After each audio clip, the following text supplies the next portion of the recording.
प्रभू रामचंद्रांनी स्वतःचं स्वरूप आणि भक्तीचं महत्त्व प्रतिपादित केल्यानंतर स्वतः हनुमंत भगवान रामचंद्रांची स्तुती करताना म्हणतात,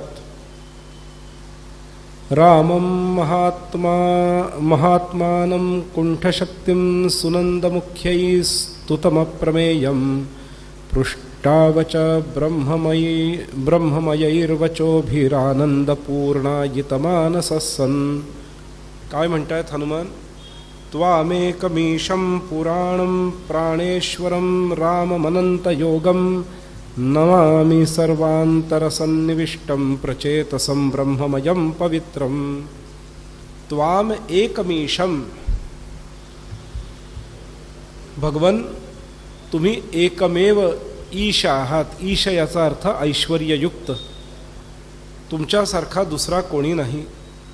पुराणम, अत्यंत जुने असून देखील पुन्हा प्रत्येक वेळेला नवीनच वाटतात असे तुम्ही आहात। प्राणेश्वरम, प्रत्येक जीवाच्या प्राणाचेही ईश्वर तुम्ही आहात। रामम, रामम याचा अर्थ सगळ्या जीवांचं निवासस्थान तुम्ही आहात, आराम विश्रामस्थान तुम्ही आहात। अनंतम, अनंत आहात।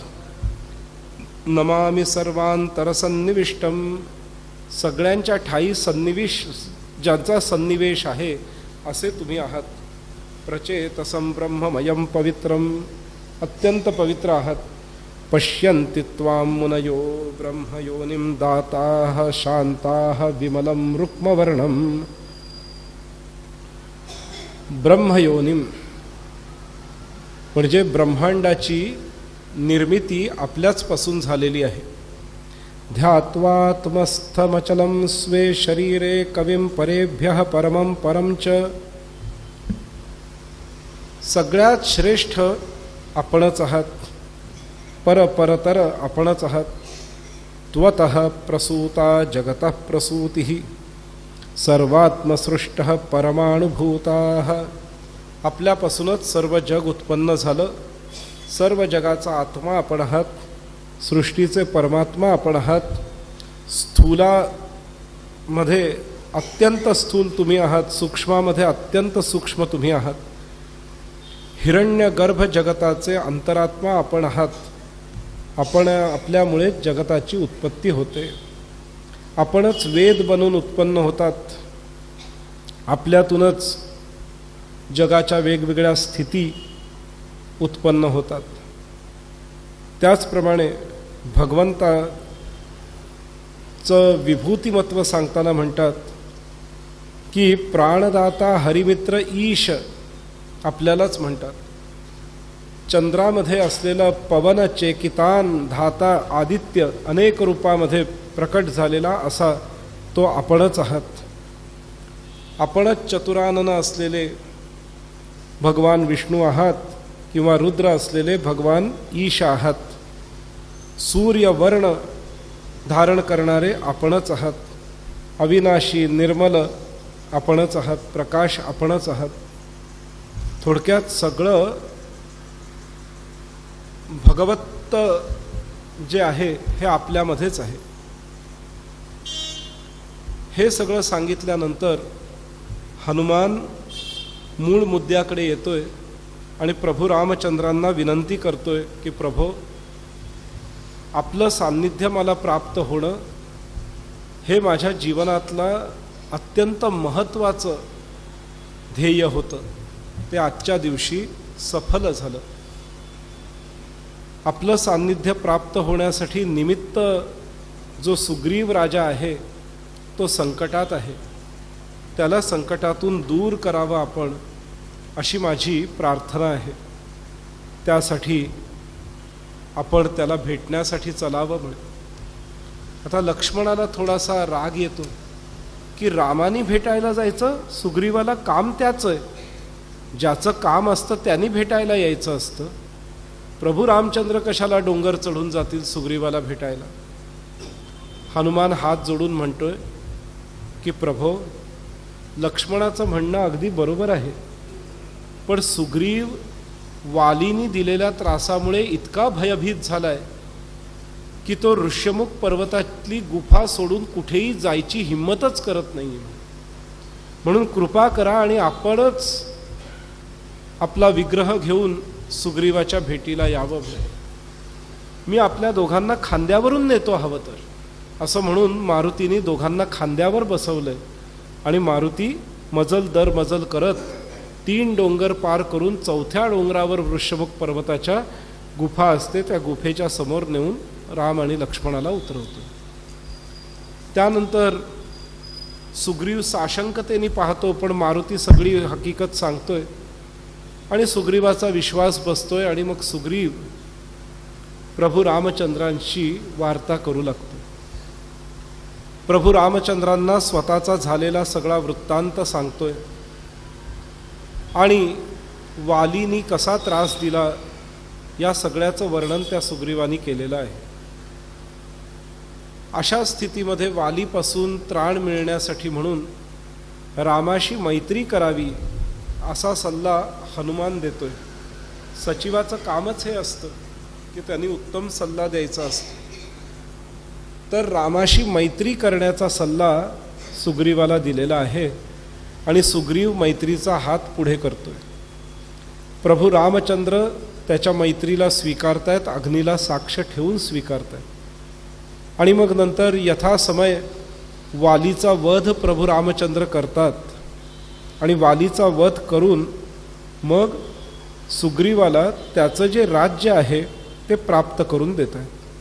याचं वर्णन करताना म्हणतात, रामः प्रत्याह च पुनर्हनुमन्तं महाद्युतिः रक्षसा मे हृता भार्या रावणेन दुरात्मना सुग्रीवेण रामं सख्यं कारयाद्यप्लवङ्गम हसित्वा मधुरं वीरो हनुमानब्रवीद्वचः तव भार्या महाभाग रावणेन हृतेति यत् विश्वं यथेदभाभ्याति तदेदं प्रतिभाति मे तथापि प्रभुनादिष्टं कार्यमेव हि किङ्करैः इत्युक्त्वा हनुमांस्तूर्णं प्रसन्नेनान्तरात्मना आरोप्य स्कन्धयोर्वीरौ सुग्रीवान्तिकमानयत् तौ दृष्ट्वा पुरुषव्याघ्रो सुग्रीवो वानरोत्तमः वालिनन्तञ्जितं मेने प्राप्तमेने रुमां स्त्रियं सख्यं चकार रामेण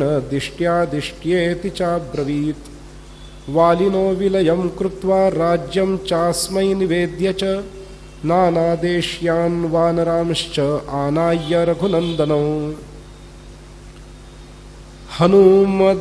हनुमदङ्गदारूढौ भ्रातरौ रामलक्ष्मणौ सिन्धौ स्तटं तौ ययतुः सुग्रीवेण सह प्रभुः. रामाची सुग्रीवाशी मैत्री झाली आहे आणि रामानी काय केलेलं आहे, सुग्रीवाला वालीच्या आतंकापासून मुक्त करून दिलेला आहे. वालीच्या आतंकापासून मुक्त करून दिल्यानंतर वालीचं संपूर्ण राज्य सुग्रीवाला देऊन टाकलंय आणि आता देशदेशांतरातल्या वानरांना बोलवून, हनुमान आणि अंगद यांना बोलवून एका मोठ्या सेनेची तयारी आता सुग्रीवानी केलेली आहे. प्रभू राम आणि लक्ष्मण हनुमान आणि अंगदाच्या खांद्यावर बसून समुद्रापर्यंत प्रवास करतायत. पारे समुद्रम लंकांच निरूप्याह रघुत्तमः वानराहि यथा यान्ति लंकां लक्ष्मण तत्कुरु. सागराला पार करण्यासाठी, लंकापुरीला जाण्यासाठी कोणता मार्ग काढता येईल हा विचार सगळे करतायत आणि प्रभू रामचंद्र लक्ष्मणाला म्हणतायत, हे लक्ष्मणा, आपण लंकेच्या जवळ कसं पोचू शकू ह्याचा विचार म्हणे तू कर. कारण एवढा मोठा समुद्र आहे या समुद्राचं उल्लंघन करून जाणं ही काही सामान्य गोष्ट नाही. रामस्य वचनं श्रुत्वा समुद्रं प्राह लक्ष्मणः सिंधो त्वं स्तभयात्मानं यथा यास्यति वानराः. रामचंद्रांचं वचन ऐकून लक्ष्मण म्हणतोय, लक्ष्मण समुद्राला म्हणतोय, हे समुद्रा, तू स्वतः सतत चंचल राहणारा आहे. सतत तुझ्यावर लाटा उसळत असतात. तुझ्या लाटांना शांत करून टाक, स्तंभित कर. तुझ्या त्या लाटांवरून चालत चालत ही वानर सेना लंकेपर्यंत पोहोचेल. सिंधुस्तु प्रभृणादिष्टं न शुश्राव यदा तदा लक्ष्मण क्रोध संदीप्तः पपाताब्धेर्जलांतरे. समुद्राने काही लक्ष्मणाचं ऐकलं नाही, म्हणून लक्ष्मणाने समुद्राच्या आत उडी घेतलेली आहे. आणि काय केलंय? तद्देहवन्निशिखया शुशोष जलधेर्जलम यदांसी स्थलभाजीनी देवाभीत दिशो द्रवन. लक्ष्मणाने समुद्रात उडी घेतलेली आहे आणि लक्ष्मणाच्या शरीरातून ज्वाला निघू लागलेल्या आहेत. त्या ज्वालांनी समुद्राचं पाणी शोषलं जाऊ लागलेलं आहे. समुद्री जीव व्याकुळ होऊ लागलेले आहेत. देवता भयभीत होऊ लागलेले आहेत. दिशांचाही आता अंत होईल की काय अशी दृश्य उत्पन्न झालेली आहेत. हे सगळं पाहून दिशांच्या देवता पलायन करून निघू लागलेले आहेत. तद्दृष्ट्वा महदाश्चर्यं वानरा विस्मयंगताः हाहाकारं प्रचुक्रुस्ते लोका सर्वचराचराः. सगळ्या देवता पळू लागलेल्या आहेत हे पाहून सगळ्या लोकांमध्ये हाहाकार माजलेला आहे. सगळे आश्चर्यचकित झालेले आहेत. ऋषयो भूतसंघाश्च स्वस्ति स्वस्तीति चाब्रुवन् राघवो लक्ष्मणं प्राह नैतद्युक्तत्वया कृतम्. ऋषीमुनी एकमेकांशी बोलू लागलेले आहेत, अरे पहा पहा हे काय होत चाललंय. देवता पळून जायला लागले आहेत. समुद्र आटू लागलेला आहे. प्राणी स्वस्ती स्वस्ती, आमचं भलं होवो भलं होवो असं म्हणून जोरजोरात किंचाळत आहेत. हे सगळं पाहून राम लक्ष्मणाला म्हणतायत, अरे लक्ष्मणा, हे जे तू करतोयस हे काही योग्य नाही. पुनरेनं पुरयाम सीता विरहजेन वै अश्रुणेती प्रतिज्ञाय तन्तथा पूरयत प्रभुः. सीतेच्या वियोगाने उत्पन्न झालेल्या अश्रूंनी पुन्हा ह्या सगळ्या समुद्राला मी भरून टाकीन असं म्हणून प्रभू सीतेच्या वियोगाने रडू लागतायत आणि आटलेला समुद्र पुन्हा भरून गेलेला आहे. प्रभू रामचंद्रांच्या अश्रूने समुद्र भरला म्हणून तो खारट झाला असं वर्णन इथे अद्भुत रामायणामध्ये केलेलं आहे. रामोपरि तदाकाशात पुष्पवृष्टिपपातः लोकाश्च सुस्थिता आसंश्चिंतयित्वा पुनः पुनः. आकाशातून देवतांनी पुष्पांची वृष्टी प्रभू रामचंद्रांवर केलेली आहे आणि पुन्हा जगाची स्थिती नीट झाली. आता सिंधू पार कसा करायचा यावर विचार सुरू झालेला आहे. सिंधुना संस्तुतो रामः सेतु सिंधौ बबंधः लंकायां रावणं हत्वा सगणं मधुसूदनः. आता विचार चालू आहे की या सिंधूला म्हणजेच समुद्राला पार करण्याचा काय उपाय करावा. तर यावर एक सेतू बांधावा हा विचार केलाय. आरोप्य पुष्पके सीतां विभीषण सहायवान अयोध्यामगमद् रामः सुग्रीव हनुमदादिभिः. सागरावर सेतू बांधा. लंकापुरीला जाऊन रावणाला मारून विभीषणाला बरोबर घेऊन पुष्पक विमानात सीतेला बसवून सुग्रीव आणि हनुमंताबरोबर प्रभू रामचंद्र अयोध्येला येण्यासाठी निघालेले आहेत. म्हणजे सेतू बांधण्याचं युद्धाचं काही वर्णन यात आलेलं नाही. का नाही आलं वर्णन? कारण ते सगळं वाल्मिकी रामायणात येऊन गेलेलं आहे. वाल्मिकी रामायणात फार विस्ताराने वर्णन आलं, तर इथे वर्णन कुठे येतं आहे की सेतू बांधला, सगळ्या वानर सेनेला घेऊन प्रभू रामचंद्र लंकेत प्रविष्ट होत आहेत आणि लंकेमध्ये राक्षसांना मारून, रावणाचा वध करून, सीतेला मुक्त करून, विभीषणाचा राज्याभिषेक करून, विभीषण प्रभू रामचंद्र, सीता, लक्ष्मण या सगळ्यांना पुष्पक विमानात बसवतोय. त्यामध्ये हनुमान, सुग्रीवही बसत आहेत आणि प्रभू रामचंद्र अयोध्येच्या दिशेने निघालेले आहेत. इथून खरं अद्भुत रामायणाची अद्भुतता सुरू होते. कारण इथपर्यंतचं तर सगळ्यांना माहिती आहे, रावणाला मारलं, हे मारलं, ते मारलं. आता सीता जे सगळं रहस्य सांगेल त्यात खरं अद्भुत रामायणाची अद्भुतता सुरू होते. अयोध्यामगमद्रामः सुग्रीवः नुमतादिभिः आनंदे योजयामास भ्रातॄन् मातृश्च बांधवान्. भावंडांना आनंद होतो, शत्रुघ्न भरताला आनंद होतो, सगळ्या मातांना आनंद होतो, सगळ्या बांधवांना आनंद होतो. आणि मग काय होतं? राजा सर्वस्य लोकस्य प्रजानामनुरंजनः. प्रभू रामचंद्रांचा राज्याभिषेक होतो आणि उत्तम प्रकारे राज्यकारभार प्रारंभ होतो. रामं राजानमासाद्य तिर्यंचोपी ययुर्मुदं देवदुन्दुभयो नेदुः सर्वदा हि नभस्थले ववृषुर्जलदाः काले पुष्पवृष्टिस्पपात च. देवता आकाशातून पुष्पवृष्टी करू लागतात. याचा अर्थ देवता देखील रावण वधानंतर मुक्त झालेले आहेत. प्राप्त राज्यस्य रामस्य राक्षसानां क्षये कृते आजग्मुर्मुनयस्तत्र राघवं प्रतिनंदितुम. ज्यावेळी राक्षसांचा वध झाला, प्रभू रामचंद्रांना त्यांचं अयोध्येचं राज्य प्राप्त झालं, तेव्हा प्रभू रामचंद्रांचं अभिनंदन करण्याच्या निमित्ताने आता ऋषीमुनी तिथे आलेले आहेत. कोणकोणते ऋषीमुनी आलेत? विश्वामित्रो यवक्रीतो रेभ्यश्चवन एव च कण्वश्च मुनिशार्दूलो ये पूर्वादिशमाश्रिताः. विश्वामित्र मुनी तिथे आलेले आहेत. यवक्रीत नावाचे मुनी आलेले आहेत. रैभ्य मुनी आलेले आहेत. च्यवन मुनी आलेले आहेत. कण्व मुनी आलेले आहेत. आणि पूर्व दिशेला राहणारे मुनी देखील आलेले आहेत.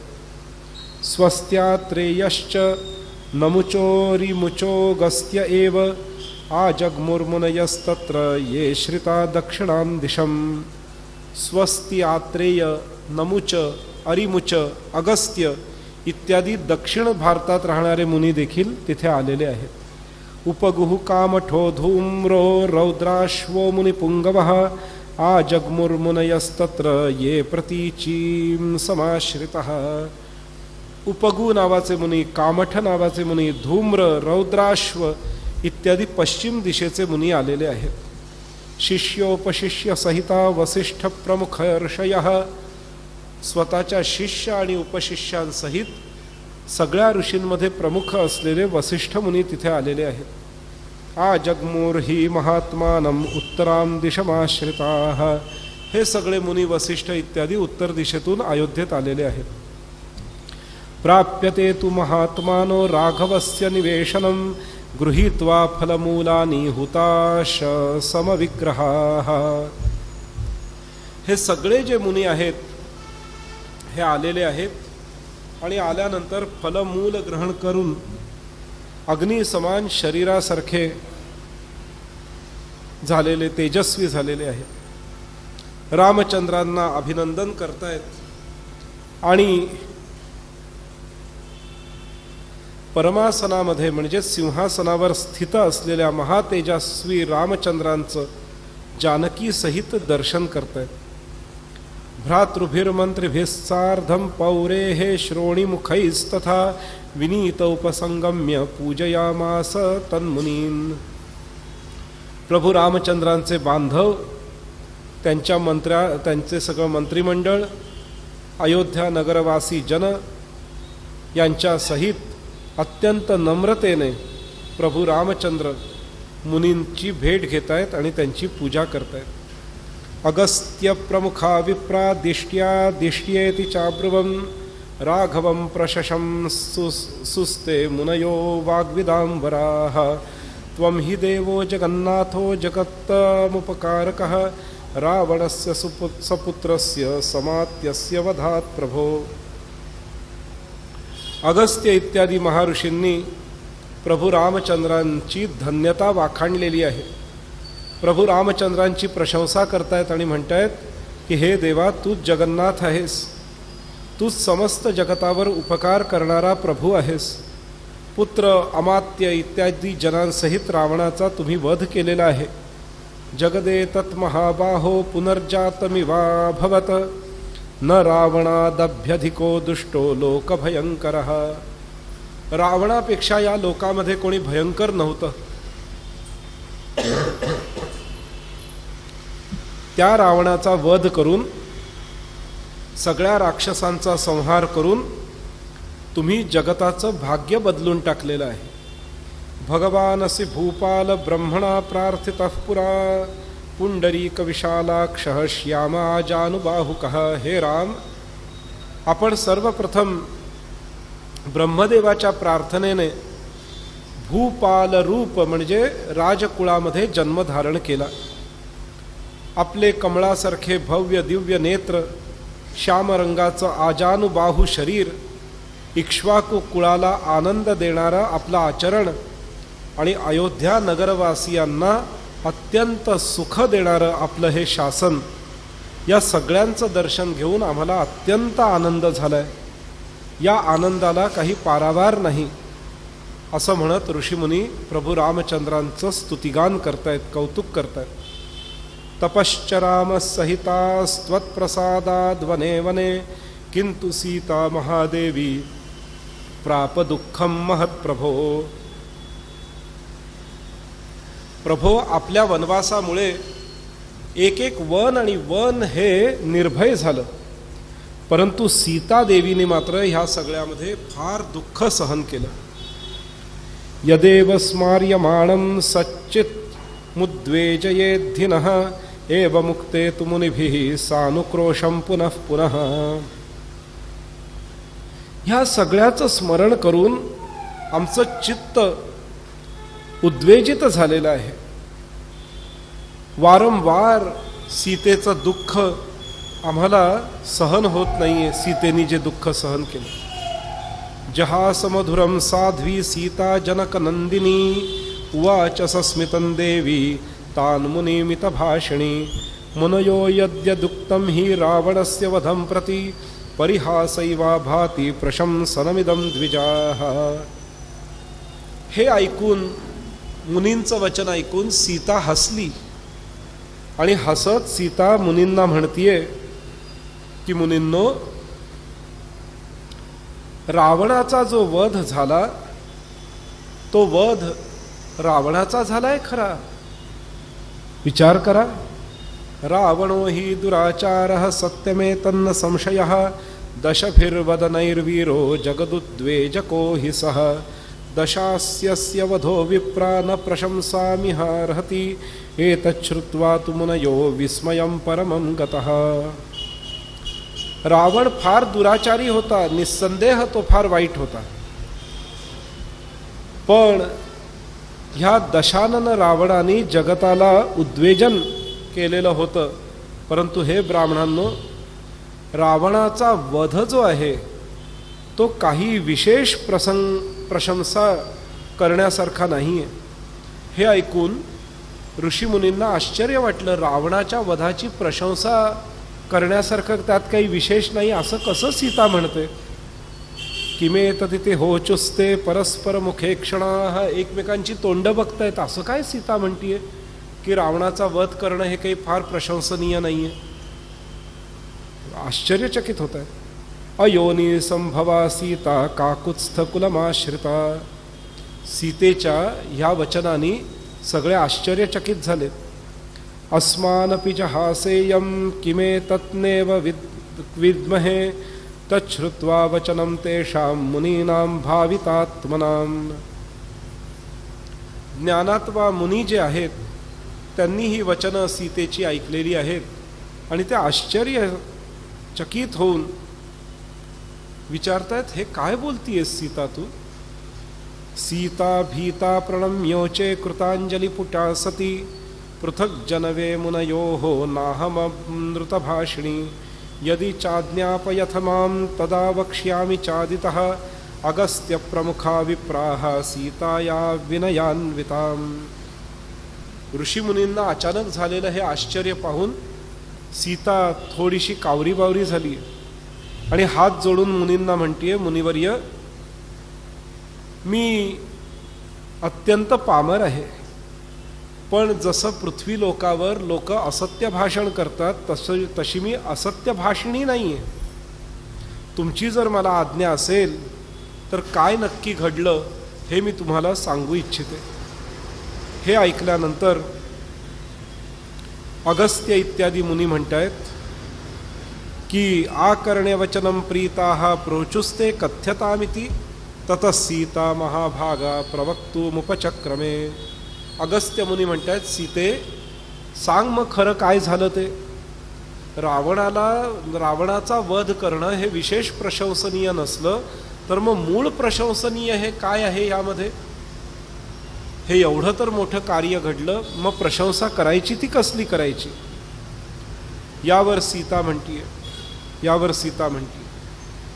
मुनिवर्य, पूर्वं विवाहान् मुनयो यदा स पितृमंदिरे तदैको तिथिरूपेण ब्राह्मणः समुपागतः. मुनिवर्य, माझ्या लग्नाच्या आधीची एक गोष्ट तुम्हाला सांगतो. माझ्या लग्नाच्या आधी जेव्हा मी कन्या होते तेव्हा वडिलांच्या घरी राहत होते. त्यावेळेला तिथे अतिथी रूपामध्ये एक ब्राह्मण आला होता. आगत्य पितरं मह्यं तमुवाच द्विजोत्तमः चतुरो वार्षिकान् मासान् स्थास्यामि तव मंदिरे. तो ब्राह्मण येऊन माझ्या वडिलांना म्हणू लागला की चातुर्मासाचे 4 महिने मी तुमच्याकडे राहू इच्छितो. यदि सेवा परो नित्यं भगवस्य मरन् सन्निभः जनको मत्पिता देवद्विज भक्तिपरायणः. एक ब्राह्मण येऊन अशी विनंती करतोय हे पाहून देव आणि द्विज यांचे भक्त असलेले माझे पिता जनक राजा काय करतायत? ते म्हणतायत त्या द्विजाला की वेगवेगळ्या प्रकारचं भक्ष्य भोज्य इत्यादी सामुग्री प्रदान करीन आणि तुम्ही इथे चातुर्मास तुमचा व्यतीत करा. ब्राह्मणं वासयामास नानाभक्ष्यं समादिशत अहंच तस्य सेवायै नियुक्ता धर्मभीरुणा. धर्मवीरू असलेल्या त्या महाराजांनी त्या ब्राह्मणाच्या सेवार्थ माझी नियुक्ती केली. म्हणजे माझ्या वडिलांनी माझी नियुक्ती त्या चातुर्मास्य करायला आलेल्या ब्राह्मणाच्या सेवेत केली. यथा यथा ज्ञापयति द्विजः स परमार्थवित् तन्तथा ह्यकरवन् तत्र रात्रीन् दिवमतन्द्रिता. नानातीर्थाभिगमनं कृतं तेन महात्मना तत्रत्याश्च यथाश्चित्राः श्रावयामास मान् द्विजः. परमार्थाला जाणणारा अर्थात ब्रह्मज्ञानी असलेला तो ब्राह्मण जी जी आज्ञा देत असे त्या त्या आज्ञेचं पालन मी आळसाचा त्याग करून यथा समय करीत असे. त्या महात्म्याने अनेक तीर्थामध्ये स्नान इत्यादी केलेलं आहे. तिथे तिथे त्या त्या तीर्थांमध्ये मी त्या ब्राह्मणाच्या मुखातून वेगवेगळ्या प्रकारच्या कथांचं श्रवणही केलेलं आहे. सेवया मम धैर्येण चानुकूल्येन तर्पितः कदाचित ब्राह्मणश्रेष्ठः प्रियभाषी यदात्थ माम्. माझी सेवा, माझं धैर्य, माझी अनुकूलता यांनी तृप्त होऊन एक दिवस तो प्रियभाषी श्रेष्ठ ब्राह्मण मला म्हणाला, तद्वोहमभिधास्यामि शृणु तद्विज पुंगवः एकदा प्रातरुत्थाय कृतमैत्रः कृतान्हिकः. हे ब्राह्मणांनो, तो जो ब्राह्मण आहे प्रातःकाळी उठून सूर्याला अर्घ्य इत्यादी देण्याचं कर्म करीत असे आणि तशाच पद्धतीने तो लोकांमध्ये प्रचार करीत असे. सीते इति समाभाष्य प्रवक्तुमुपचक्रमे शृणु सीते मया दृष्टमाश्चर्यं कमलानने. हे सीते, असं संबोधन करून काहीतरी सांगण्याच्या इच्छेने तो ब्राह्मण सीतेला म्हणतोय की तू कमलानन आहेस, कमळासारखं मुख असलेली आहे. दधी मंडोदकाब्धेश्चय परः स्वादुदकोब्धिकः पुष्करद्वीपमावृत्य वर्तते वलयाकृतिः. दधी, मांड आणि जल यांच्या सागरांच्याही पर असलेल्या स्वादू अर्थात मधुर जलाचा समुद्र जिथे आहे त्या पुष्कर द्वीपाला घेरून वलयाकार अशा स्थानी त्या ब्राह्मणाची गती होती. पुष्करम पुष्करे दृष्टम महावन्हि शिखोज्वलम पत्रायुतायुतयुतम ब्रह्मणः परमासनम.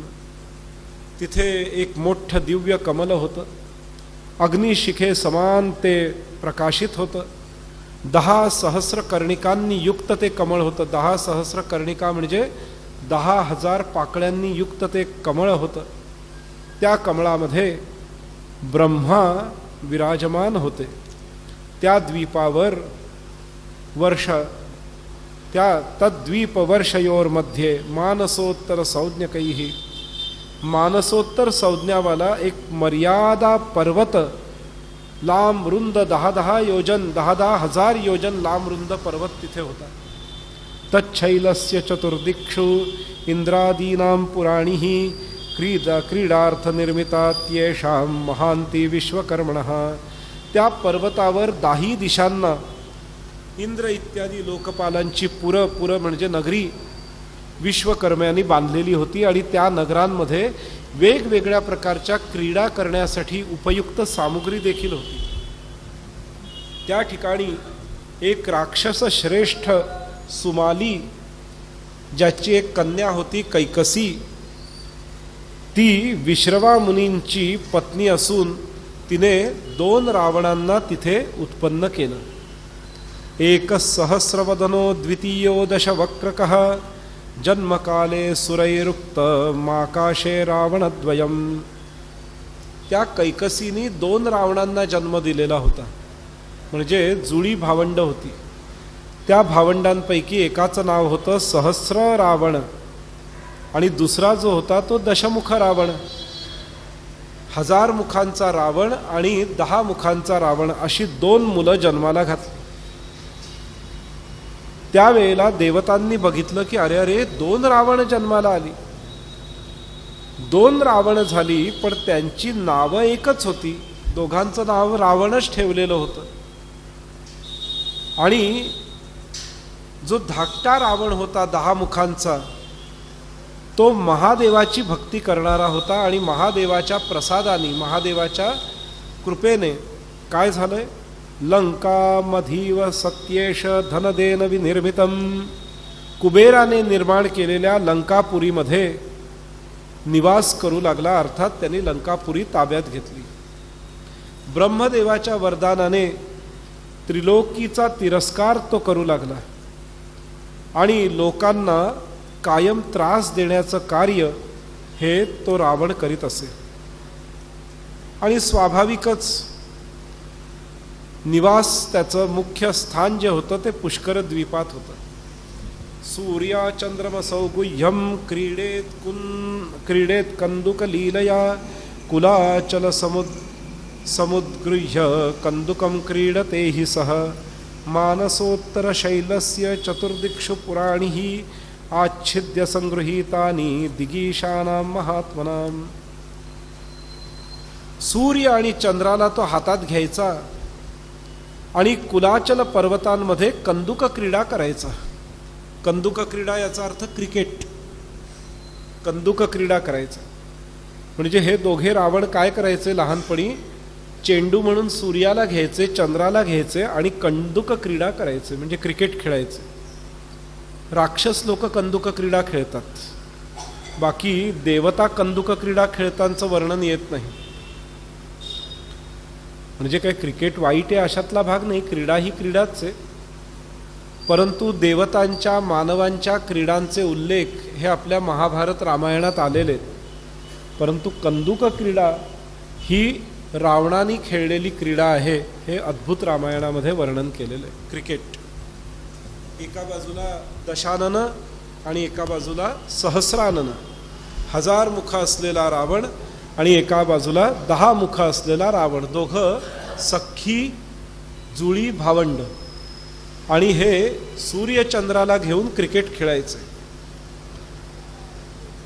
तत्रैव रमते राजा मातामह कुलैः सह तत्रादी या पुरी रम्या स्वयं तत्र तिष्ठति अन्यान्येभ्य एवादान मंत्रिभ्यो राक्षसाधिपः विशेषतोऽलंकृता सा पुरी परमदुर्लभा. मातामहच्या कुलामध्ये म्हणजेच मामाकडे हे लोक राहणं जास्त पसंत करायचे. त्यामुळे उठसूट मामाकडे म्हणजेच आजोबांकडे, आईच्या वडिलांकडे राहणं पसंत करायचे. आणि तिथे एक इंद्राची नगरी होती. त्या इंद्राच्या नगरीमध्ये ते राहायचे. इंद्राच्या नगरीला ताब्यात घेतलं होतं आणि तिथे तो सुमाली वगैरे राहत असे. अशा प्रकारे राक्षस राजाने अनेकांना मंत्रीपद प्रदान केलं. आणि विशेष म्हणजे प्राण्यांमध्ये अत्यंत परम दुर्लभ असे जे जे होते ते सगळे प्राणी त्याला वश होते. वर्णन करतायत, जगतांसारमाकृष्य यथास्थानं सुमंडिता चंपका शोकमंदार कदलीप्रियकार्जुनैः. जगाचं सगळं सार खेचून त्याचं निर्माण करण्यासाठी, कोणतं, इंद्रभुवनाला आणखीन सुंदर बनवण्यासाठी चंपक म्हणजे चाफा, अशोक, मांदार, कदली, कदली याचा अर्थ केळी, अर्जुन वृक्ष, पाटल वृक्ष, पाटल म्हणजे गुलाब, जंबू, जांबाची वृक्ष, कोविदार, चंदन, पनस, पनस म्हणजे फणस, साल वृक्ष, तमालपत्राचं वृक्ष, ताल वृक्ष, देवदारू वृक्ष, बकुलैः पारिजातैश्च कल्पवृक्षैरलंकृता अन्यैश्च विविधैर्वृक्षैः सर्वर्तु कुसुमोज्ज्वलैः. त्याचप्रमाणे बकुळाचं वृक्ष, पारिजातकाचा वृक्ष, अशा वेगवेगळ्या वृक्षांबरोबरच कल्पवृक्ष देखील त्यांनी आणलेली होती. कल्पवृक्ष म्हणजे कल्पिलेलं फळ देणारे वृक्ष. कोणत्या वृक्षांना कल्पवृक्ष म्हटलेलं आहे तर पृथ्वीवर नारळाच्या झाडाला कल्पवृक्ष म्हटलेलं आहे, बेलाच्या झाडाला कल्पवृक्ष म्हटलेलं आहे, आवळ्याच्या झाडाला कल्पवृक्ष म्हटलेलं आहे, पारिजातकाच्या झाडाला कल्पवृक्ष म्हटलेलं आहे आणि निरगुडीच्या झाडाला कल्पवृक्ष म्हटलेलं आहे. त्यामुळे ह्या वनस्पती आपल्या घराच्या आजूबाजूला असल्या पाहिजेत. तर अशा प्रकारे पृथ्वीवरच्या कल्पवृक्षांना घेऊन तिकडे स्वतःच्या भुवनाभोवती रोवलेलं होतं आणि प्रत्येक ऋतूमध्ये त्या त्या वृक्षांना फुलं यायची आणि दिव्यगंधरसैर्दिव्यैः सर्वर्तुफलसंयुतैः भ्रमरैः कोकिलैर्नाना वर्णपक्षीभिरुज्ज्वला. वसंत ऋतूमध्ये त्या सगळ्या झाडांना फुलांचा बहर यायचा, कोकिळा गाऊ लागायची आणि वेगवेगळे पक्षी स्वतःचे बोल बोलत आनंद करत असायच्या. शातकौभमये कैश्चित कैश्चिदग्निशिखोपमैः नीलाञ्जलनिभैश्चान्यैः शोभिता वरपादपैः. त्या डोंगरांच्या शिखरांवर सोन्यासारख्या दिसणाऱ्या वृक्षांची वनं होती. त्या डोंगरांच्या शिखरांवर अशा काही वनस्पती होत्या ज्यांना फुलं आल्यावर असं वाटायचं की जणू त्या डोंगराला आगच लागली आहे की काय. अशा पद्धतीने डोंगराच्या खालच्या स्तरावर वेगवेगळ्या रंगाची फुलं आणि वरच्या स्तरावर लाल भडक अग्नीच्या रंगाची फुलं अशी शोभायमान होती. एवढंच नव्हे तर त्या त्या महालामध्ये अनेक प्रकारच्या बावड्या देखील होत्या, विहिरी देखील होत्या. दीर्घिका, बावडीला म्हणतात दीर्घिका. दीर्घिका सती बह्वयोत्र जलपूर्णा महोदयाः. दीर्घिका होत्या. दीर्घिका याचा अर्थ लांब लांब बावड्या, विहिरी.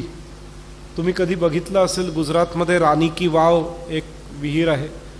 म्हणजे अशा विहिरी की ज्यामध्ये खोल्या पण असतात निवासाच्या, एवढ्या मोठ्या मोठ्या विहिरी. यालाच महाराष्ट्रामध्ये बारव म्हणतात, गुजरातमध्ये वाव म्हणतात. अशा मोठ्या मोठ्या विहिरी होत्या की ज्या विहिरींमध्ये स्नानही करता यायचं, पाणीही भरता यायचं, उन्हाळ्याच्या दिवसामध्ये आरामासाठी देखील बसता यायचं. त्याला दीर्घिका म्हणतात. तर अशा मोठ्या मोठ्या बावड्या होत्या. त्यामध्ये सुमधूर शीतल असं जल देखील होतं. महार्हमणी सोपानाः स्फटिकांतरकुट्टिमाः. त्या ज्या बावड्या होत्या त्या बावड्यांना सुशोभित करण्यासाठी वेगवेगळ्या प्रकारच्या मण्यांचा, रत्नांचा उपयोग केला गेलेला होता. फुल्ल पद्मोत्पल वनाश्चक्र वाकोपशोभिताः दत्यूह गणसंघुष्टा हंससार सनादिता तत्र तत्रावनेर्देशा वैदूर्यमणिसन्निभाः शार्दुलैः परमोपेताः सुखार्थमुपकल्पिताः. वेगवेगळ्या प्रकारच्या फुलांनी उत्पन्न संपन्न असं ते वन होतं. त्यामध्ये चक्रवाक इत्यादी पक्षी निवास करायचे आणि जिथे जिथे पाहावं तिथे तिथे वैदूर्य मण्यांची शोभा होती. शार्दुलांनी युक्त असं ते सगळं वन होतं. सर्वर्तु सुखदारम्या पुंस्को किल कलारवा ते वृक्षानंदने तिष्ठन् ये च चैत्रवने स्थिता. सगळ्या ऋतूंचं सुख त्या वनामध्ये मिळत असे. त्या वनामधले वृक्ष सगळ्यांना आनंद देत असत. त्या वनाचं नाव होतं चैत्रवन. त्या चैत्रवनामध्ये सगळे आनंदात राहत होते. मंदरेण्यशु शैलेषु ते वृक्षास्तत्र संस्थिताः नानामणिमयी भूमिर्मुक्ता जालमयी तथा. मंदराचल पर्वतावर जसे वृक्ष स्थित होतात अशा त्या मणिमय पर्वतावर जसे वृक्ष असावेत त्या पद्धतीने त्या वनामध्ये ठिकठिकाणी मणी पसरलेले होते. हल्लीच्या पर्वतांमध्ये ठिकठिकाणी दगड पसरलेले असतात, पण ह्या ठिकाणी मणी पसरलेले होते पर्वतावर. विचित्रबद्ध सोपान प्रासादैरूपशोभिता. वेगवेगळ्या प्रकारचे जिने होते त्या महालाला. इंद्राच्या नगरीला, त्या महालाला वेगवेगळ्या प्रकारचे जिने होते. जिन्यांचेही भरपूर प्रकार आहेत. काही जिने सरळ असतात, काही जिने असे मग असे मग असे असे, काही जिने गोल गोल गोल गोल असतात. वेगवेगळ्या प्रकारच्या जिन्यांनी सुशोभित असा तो महाल होता.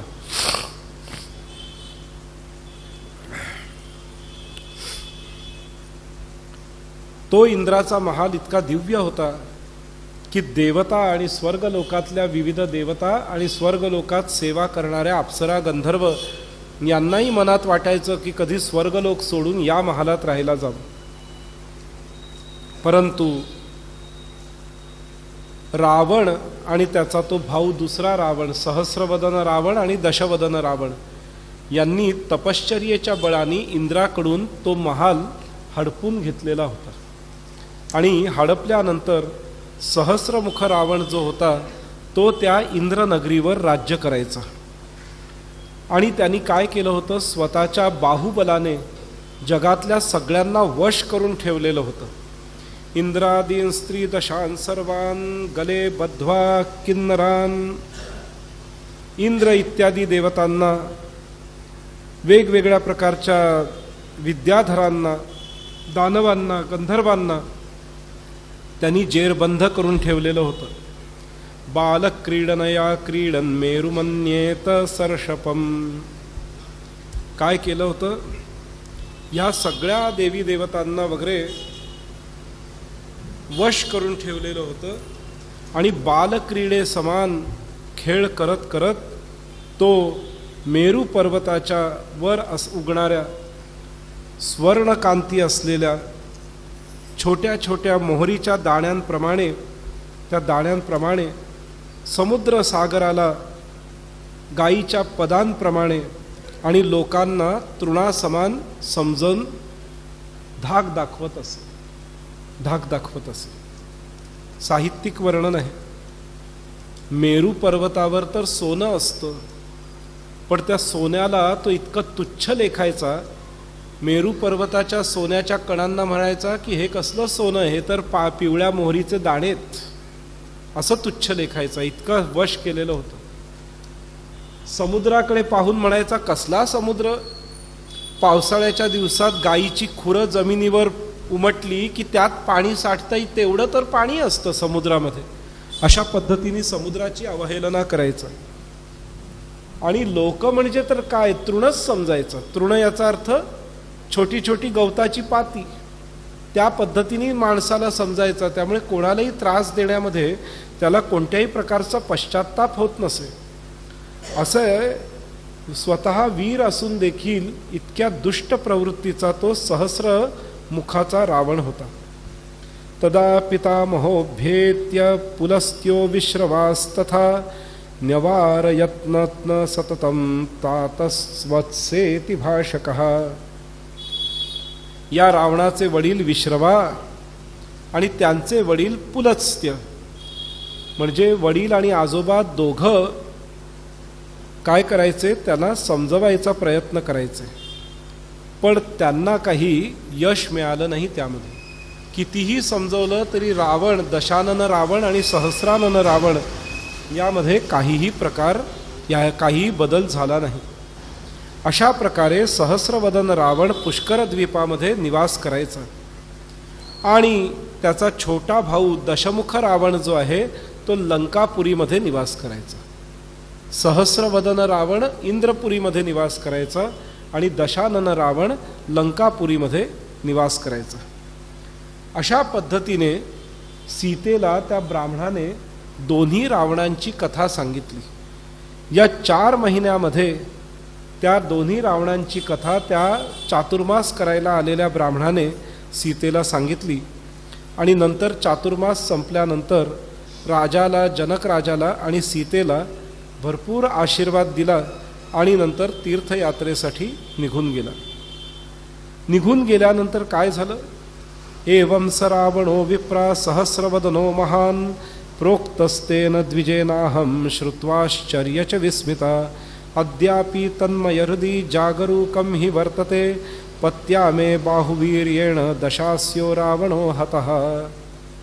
हे ऋषीमुनींनो, अशा प्रकारे त्या ब्राह्मणाने मला सहस्रमुख रावणाची कथा सांगितली आणि ती ऐकून मला फार आश्चर्य वाटलं.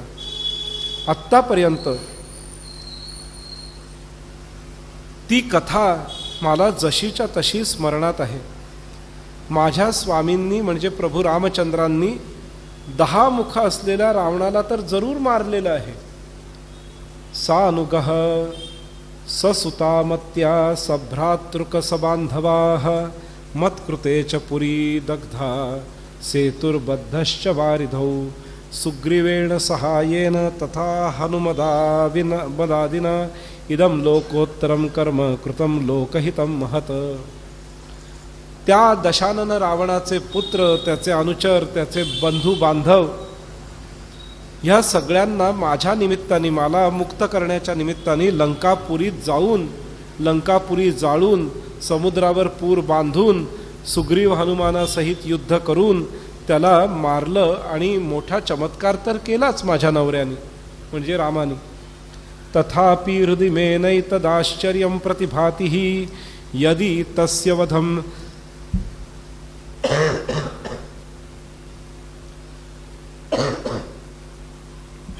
यदि तस्य वधं कुर्याद् रावणस्य दुरात्मनः तदा संभाव्यते कीर्तिर्जगत्स्वास्थ्यमवाप्नुयात् अतो मे हसितं विप्राः क्षमध्वं ज्वलनोपमाः.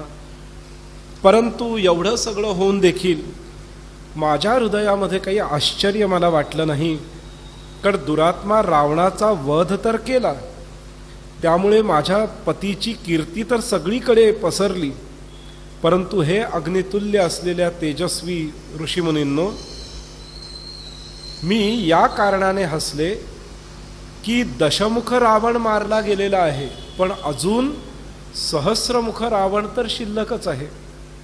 त्यामुळे ज्या गोष्टीचा आनंद आपण करतोय त्या आनंदावर विरजण पडायला काही वेळ लागणार नाही. कारण 10 मुखाचा रावण इतका भारी पडला, अजून 1000 मुखाचा रावण तर बाकीच आहे. कारण आज नाही उद्या तो ह्याचा बदला घेण्यासाठी पुन्हा येईल. त्यामुळे एवढ्यानी काम झालेलं नाही. बघा कसं आहे, रामायणाचं वगैरे जर ज्ञान असेल तर नेता राजनेता देखील उत्तम शासन करू शकतात. रामायणाचं जर ज्ञान नसेल तर शासन करण्याची दिव्य दृष्टीच प्राप्त होत नाही. आपल्याला असं वाटलं की इंग्रजांना हाकलवून लावल्यानंतर आपण सुखी होऊ. बघा गेल्या 100 वर्षाचा इतिहास सांगतोय. आपल्या सगळ्यांना काय वाटायचं, इंग्रजांविरुद्ध लढा दिल्यानंतर आपण सुखी होऊ. म्हणून अनेकांनी इंग्रजांविरुद्ध लढा पुकारला, स्वातंत्र्य संग्रामात भाग घेतला. इंग्रजही गेले, पण जाता जाता त्यांनी काय केलं, आपल्याच देशातल्या फुटीर लोकांना एकत्र करून भारताच्या विभाजनाची व्यवस्था करून गेले. म्हणजे सुख सुख म्हणता हे दुःख ठाकोनी आले. आता आपण स्वतंत्र होऊ याचा आनंद होतो न होतो तोच फाळणीचं संकट आपल्यावर आलं. आपल्याच लोकांनी मान्यता दिली की ठीक आहे फाळणी करा, त्यांनी सुख मिळेल.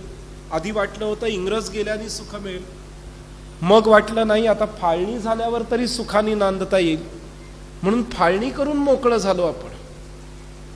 फाळणी करून मोकळं झाल्यानंतर आपल्याला वाटलं आता तरी सुख मिळेल, पण त्यांनी सुख मिळालं का? फाळणी होता क्षणी पुन्हा पाकिस्तानने आक्रमण केलं आणि पाक ऑक्युपाईड काश्मीर घेऊन टाकला. आपल्याला वाटलं तो त्यांना देऊन टाकला तर जाऊ दे, तेवढं दिल्याने पुन्हा सुख नांदत असेल तर गप्प बसा, म्हणून गप्प बसलो आपण. त्याचा फायदा चीननी घेतला. त्याचा फायदा चीननी असा घेतला की आक्रमण केलं तरी हे गप्प राहतात, म्हणून चीननी काय केलं, तिकडे युद्धाची तयारी केली. मग आपल्याला काय वाटलं की आपण, चीन हा सुसंस्कृत देश, आपली संस्कृती जुनी तितकीच चीनची संस्कृती जुनी. आपल्या देशामध्ये संस्कृती आहे, चीनमध्ये बौद्ध संस्कृती आहे, अहिंसात्मक संस्कृती आहे. त्यामुळे चीनशी आपण काय करूया, मैत्री करूया आणि हिंदी चीनी भाई भाई पंचशील पॉलिसी या सगळ्याला लागू करून आपण अपेक्षा धरली की चीन शांत राहील. पण झालं नाही तसं. तिकडून चीनने आक्रमण केलं आणि अक्साई चीन घेऊन टाकलं. आणि अक्साई चीन हा भाग घेतल्यानंतर पुन्हा आपण शांत राहिलो की ठीक आहे एवढ्यानी काम भागत असेल तर राहू दे. तेवढ्यावर चीन शांत बसलं का? नाही. तिकडून नक्सली लोकांना फंडिंग यायला लागलं आणि अख्खा रेड कॉरिडॉर तयार करण्यात आला. नक्सलवादी पूर्ण कॉरिडॉर तयार करण्यात आला. म्हणजे आधी आपल्याला वाटलं इंग्रज गेले तर सुख मिळेल, मग वाटलं फाळणी झाली तर सुख मिळेल, मग वाटलं चीनशी यारी दोस्ती केली तर सुख मिळेल, मग वाटलं की नाही आता काय करायचं, आता आपण या नक्सलवाद्यांना ठिकाणावर आणू आणि त्यांना सुखी ठेवू. म्हणून नक्सलवाद्यांसाठी वेगवेगळ्या प्रकारचे ऑफर्स द्यायला सुरुवात केली. आपल्याला वाटलं तेवढ्यानी ते शांत बसतील, पण ते वाढतच गेलं. वाढता वाढता ते वाढतच जात आहेत, शांत होतच नाहीये. याचं कारण काय? जर अद्भुत रामायणाची कथा त्यावेळच्या वरिष्ठ नेत्यांनी ऐकली असती तर ते म्हणाले असते, रावण मारला तरी सहस्र रावण बाकी असतो. म्हणजे रावणाची 10 मुख मारली तर नंतर 100 मुख येणार असतात, त्याचीही व्यवस्था करावी लागते. त्यामुळे लल्लू पंजू व्यवस्था करून चालत नाही कोणाची, जबरदस्त व्यवस्था करावी लागते. तर सीता तेच म्हणतीये की दशाननं रावणाला मारलंय पण सहस्राननं रावणाचं काय. म्हणून मी हसतीये की छोटासा विजय प्राप्त झाल्यानंतर कसली टाळी वाजवतायत, कसलं अभिनंदन करतायत, यासाठी सीता हसतीये. म्हणून सीता हसती. हे सगळं ऐकलंय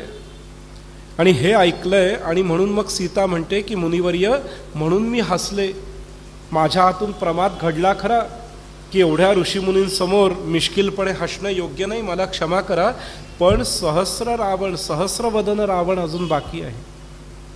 हे वचन ऐकून सगळे ऋषीमुनी धन्य धन्य सीते, तुझं धन्य असो तू. जंबूद्वीपामधल्या दशानन रावणाला मारलेला आहे, पण पुष्कर द्वीपामध्ये राहणाऱ्या सहस्रानन रावणाचा मृत्यू तर बाकीच आहे. तो रावणाचा भाऊ आहे, तो शांत बसणार नाही, तो आज नाही उद्या बदला घेण्यासाठी आल्याशिवाय राहणार नाही, म्हणून त्याचाही बंदोबस्त केला पाहिजे. हे जेव्हा सीता सांगतीये तेव्हा ऋषीमुनी धन्य धन्य करतायत आणि सीतेची, जानकीची प्रशंसा करतायत. रामचंद्र भगवान सीतेच्या या वीर्यवर्धक वचनांना ऐकून सिंहनाद करतायत आणि सगळ्यांना आज्ञा देत आहेत. मुनयोर्द्यैव गंतव्यम रावणस्य जयाय वै लक्ष्मणं भरतंचैव शत्रुघ्ने चादिशत प्रभु. आजच आम्ही त्या रावणाला जिंकण्यासाठी जातो. लक्ष्मण, भरत, शत्रुघ्न यांना प्रभूंनी आज्ञा दिली आहे, हे राजन सुग्रीव, तू माझा मित्रही आहेस आणि संपूर्ण वानर सेनेचा नायक देखील आहेस. अजून एका रावणाचा वध आपल्याला करायचा आहे, तर तो वध करण्यासाठी आपण निघूया.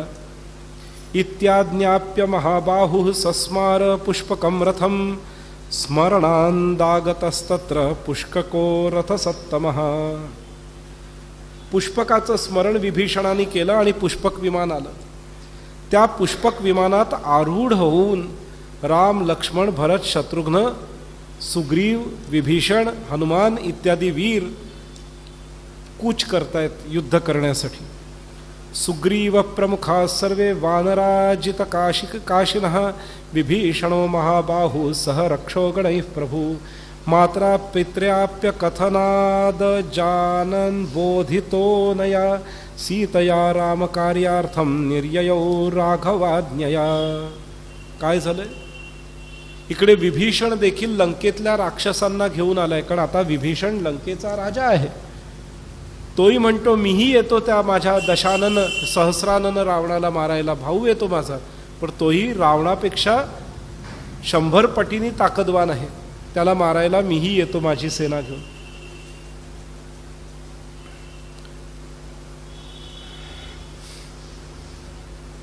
प्रभू रामचंद्रांची आज्ञा घेतली आहे आणि घरच्यांना न विचारता हे सगळे वानरवीर प्रभू रामचंद्रांच्या कार्यासाठी निघालेले आहेत.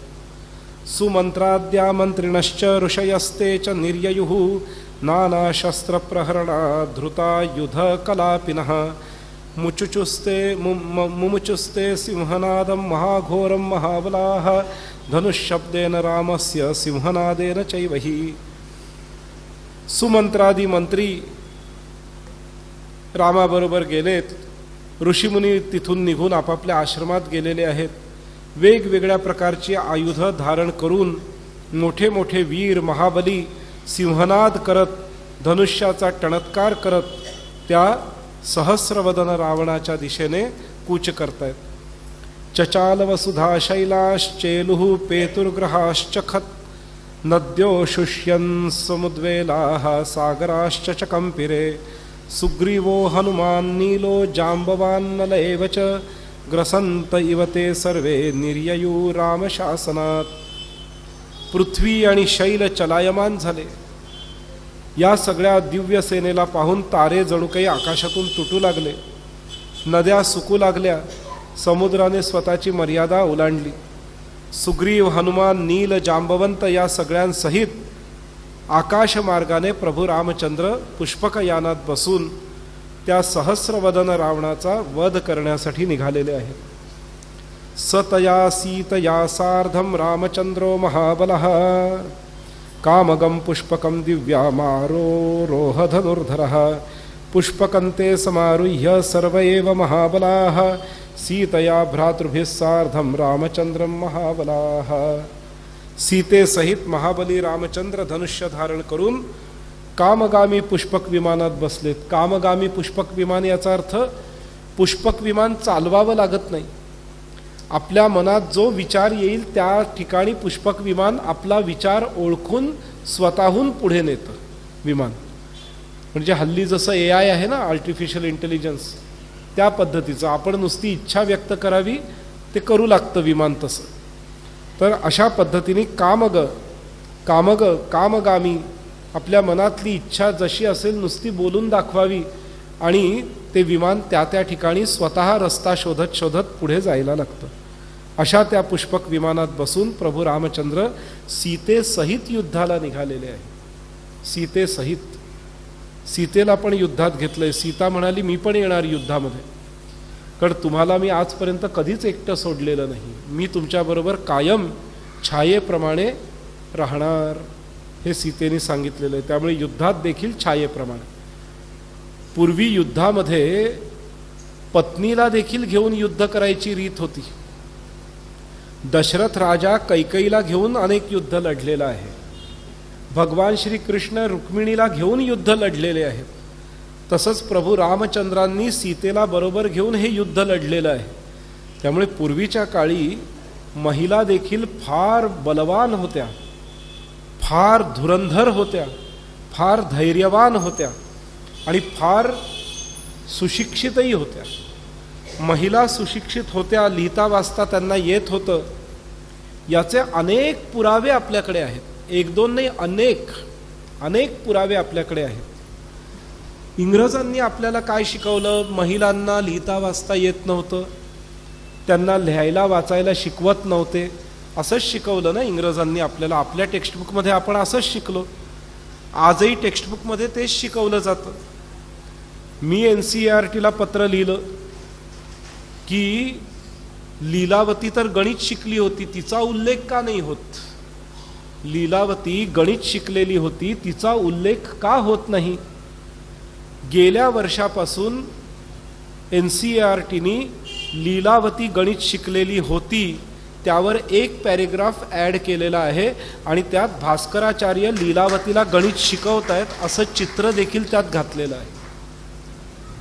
सज्जनहो, सध्याचं सरकार जे आहे त्या सरकारला चांगल्या सूचना द्या, चांगल्या भाषेत द्या, त्या सूचनांना काही जणांचं अनुमोदन द्या, सरकार ऐकतंय.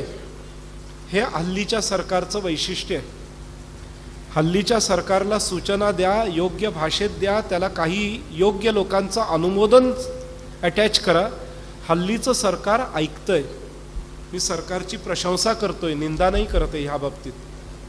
सरकार आता गोहत्या पण बंद करेल अशी अपेक्षा आपण करतोय. सरकार गाईला राष्ट्रमाता घोषित करेल अशी अपेक्षा आपण करतोय. आणि सरकार ऐकेल अशी आत्ता तरी आपल्या मनामध्ये आशा बाळगायला हरकत नाही. तर पूर्वी स्त्रिया शिकायच्या, भरपूर शिकायच्या. खजुराहोचं मंदिर बघू नका असा वाद इंग्रजांनी का प्रेरित केला? कारण खजुराहोमध्ये कमीत कमी 3 शिल्प अशी आहेत की त्या शिल्पांमध्ये स्त्रिया लिहिताना दाखवलेल्या आहेत, लिहिताना. आणि हे जर लोकांनी बघितलं तर लोक म्हणतील अरे आमच्याकडे तर स्त्रिया आधीपासून शिकत होत्या. म्हणून मग लोक काय म्हणायचे, इंग्रज लोक, खजुराहो बघू नका, वाईट शिल्प आहेत तिकडे. काही वाईट शिल्प बिल्प नाही आहेत. जीवनाचा भाग जेवढा कामक्रीडेचा आहे तेवढ्या पर्सेंटमध्येच ती शिल्प आहेत. बाकी शिल्प बघा, त्या शिल्पांमध्ये बायकांचे वर्ग भरलेले आहेत. असं एक शिल्प त्या पट्टिकेवर आहे. बायकांचा वर्ग भरलाय आणि त्या वर्गामध्ये बायका लिहितायत, हे शिल्प आहे. त्यामध्ये बायका उंटावर बसून, घोड्यावर बसून युद्ध करतायत, असं शिल्प आहे. म्हणून खजुराहो बघू नका. नाहीतर हे जर बघितलं तर स्त्रियांचा स्वाभिमान जागृत होईल ना. कायम आपल्या स्त्रियांना असंच वाटलं पाहिजे की तुमच्या धर्माने, तुमच्या धार्मिक लोकांनी तुम्हाला दाबून ठेवलं, म्हणून खजुराहो बघू नका असा एक काय म्हणतात लोकापवाद उत्पन्न केला खजुराहोच्या बाबतीत. खजुराहोच्या शिल्पामध्ये 3 शिल्प आहेत ज्यामध्ये स्त्रिया लिहिताना दाखवल्या आहेत, अभ्यास करताना दाखवल्या. त्यामुळे स्त्रिया लिहायच्या, वाचायच्या. एवढंच कशाला, रुक्मिणीने पत्र लिहिलेलं होतं कृष्णाला. रुक्मिणीने कृष्णाला पत्र लिहिलेलं होतं. मदालसेनी स्वतःच्या मुलासाठी एक चिठ्ठी लिहून गळ्यात बांधलेली होती. म्हणजे स्त्रिया साक्षर होत्या, त्यांना लिहिता वाचता येत होतं. महानुभाव पंथीय कवींनी, मीराबाईंनी काव्यपदं रचली, ती लिहून ठेवली म्हणून आपल्यापर्यंत आली. ती काही सगळ्यांनी पाठ नव्हती काही करून ठेवली, लिहिलेली होती ती पदं. अहिल्याबाई होळकरांना लिहिता यायचं, अहिल्याबाईंच्या हस्ताक्षराची पत्र आहेत. राणी लक्ष्मीबाईंना लिहिता वाचता यायचं, नुसतं लिहिता वाचता नाही, फ्रेंच उत्तम बोलायच्या राणी लक्ष्मीबाई. त्यांची फ्रेंच पत्र आजही झाशीच्या याच्यात म्युझियममध्ये, झाशीमध्ये 3 म्युझियम आहेत. एक म्युन्सिपल कॉर्पोरेशनचं म्युझियम आहे, एक स्टेट गव्हर्नमेंटचं म्युझियम आहे, एक सेंट्रल गव्हर्नमेंटचं म्युझियम आहे. त्यापैकी म्युन्सिपल कॉर्पोरेशनच्या म्युझियममध्ये झाशीच्या राणीच्या हस्ताक्षराचं पत्र आहे. तेही सोडा, पेशवाईमध्ये धचा मा करणारी जी होती रमाबाई, काय नाव होतं तिचं, आनंदीबाई, तिला धचा मा करता आला म्हणजे लिहिता येत होतं म्हणूनच धचा मा करता आला ना तिला, नाहीतर कसा करता आला असता धचा मा. त्यामुळे एक नाही शेकडो उदाहरणं आहेत की स्त्रिया शिकायच्या. हा, स्त्रियांना इंग्रजांचा सिलेबस कोणत्या बाईंनी शिकवला ह्यावर चर्चा होऊ शकते. स्त्रियांना इंग्रजांचा सिलेबस कोणी शिकवला ह्यावर चर्चा होऊ शकते की अमुक बाईंनी स्त्रियांना इंग्रजांचा सिलेबस शिकवला. पण याआधी स्त्रिया अज्ञानी होत्या अशातला भाग नाही, चांगल्या व्यवस्थित ज्ञानी स्त्रिया होत्या. स्त्रिया पोथ्या पुराणं वाचायच्या, कथाबिथा वाचायच्या, सगळं करायच्या, युद्धात सम्मिलित व्हायच्या. स्त्रिया कारभार बघायच्या, राज्य करायच्या. इंदोर नगरी त्याचं प्रमाण आहे. अहिल्याबाई सारखी स्त्री, तिने राज्य करून दाखवलं आणि आदर्श राज्य करून दाखवलं. इतका आदर्श राज्य करून दाखवलं की त्यांना पुण्यश्लोक म्हटलेलं आहे. अहिल्याबाईंना पुण्यश्लोक अहिल्याबाई होळकर. त्यामुळे स्त्रिया राज्य करायच्या. केवळ अहिल्याबाईंच्या काळात नाही, 2000 वर्षापूर्वी सातवाहन राजाची बायको नागणिका हिने राज्य केलेलं आहे. आणि नुसतं राज्य केलं नाहीये, तर तिच्या नाण्यांवर तिचं नाव कोरून घेतलेलं होतं. हल्ली नाण्यांवर जसं कोरलेलं असतं ना इंडिया वगैरे असं तसं त्या नाण्यावर तिचं नाव कोरलेलं होतं. 2000 वर्षापूर्वीची नाणी उपलब्ध आहेत.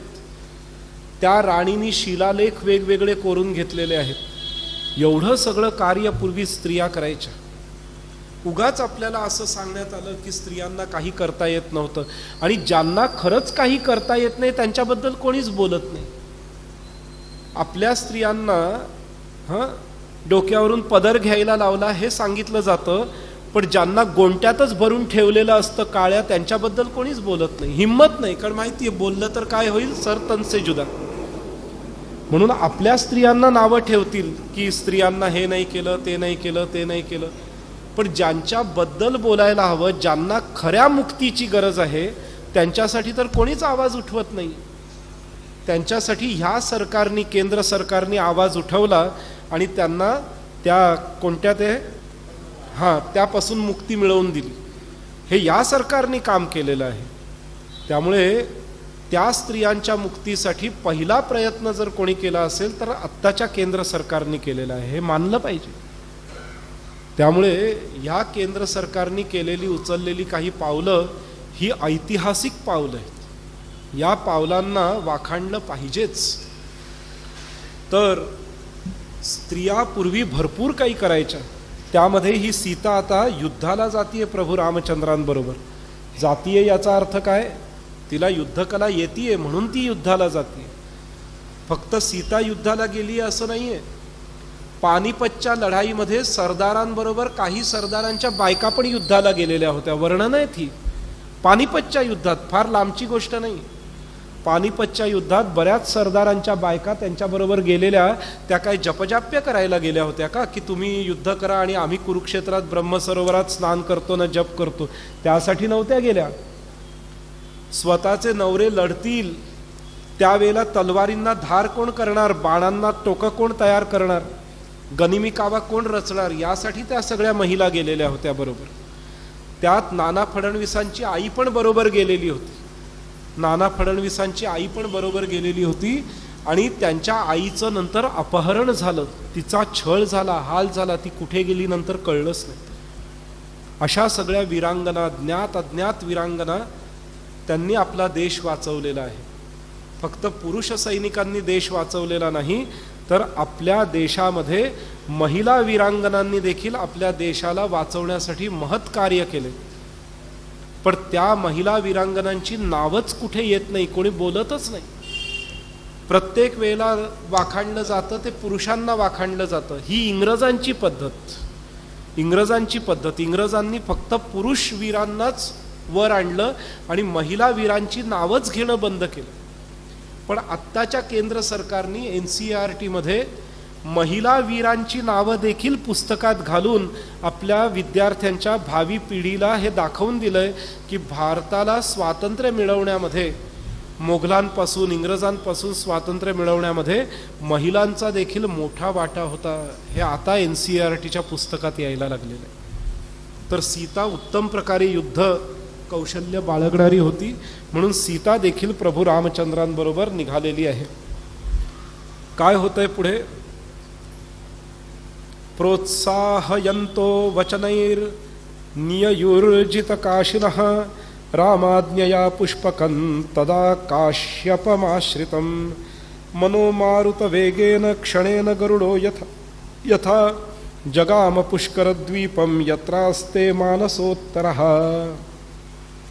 मानसरोवराच्या उत्तर दिशेला असलेला जो पुष्कर द्वीप आहे, त्या द्वीपापर्यंत पुष्पक विमानतर अगदी सहज क्षणभरात निघून गेलं आणि पुष्कर द्वीपापर्यंत ते विमान पोचलेलं आहे.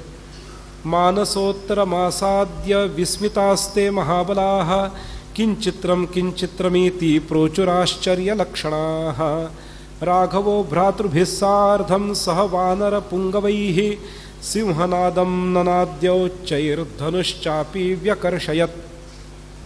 मानसरोवराच्या उत्तर दिशेला जाऊन सगळे विचार करतायत की हा दिव्य देश कोणता आहे. हे असं सुंदर देश तर आजपर्यंत पाहिला नाही. तेव्हा हनुमान सगळ्यांना म्हणतायत की हाच पुष्कर द्वीप आहे. हा सुंदर पुष्कर द्वीप, या द्वीपावर इंद्रपुरी नगरी आहे. इंद्राची नगरी आहे. हे पाहून याच नगरीमध्ये तो सहस्रवदन रावण राहतो हे जाणून सगळे आता सैनिक जे आहेत ते तत्पर झाले धनुष्यबाण घेऊन. कोणत्याही क्षणी युद्धाला प्रारंभ होईल त्यासाठी सगळे जय्यत तयार आहेत.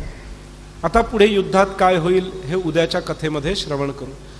रघुपती राघव राजा राम पतित पावन सीताराम.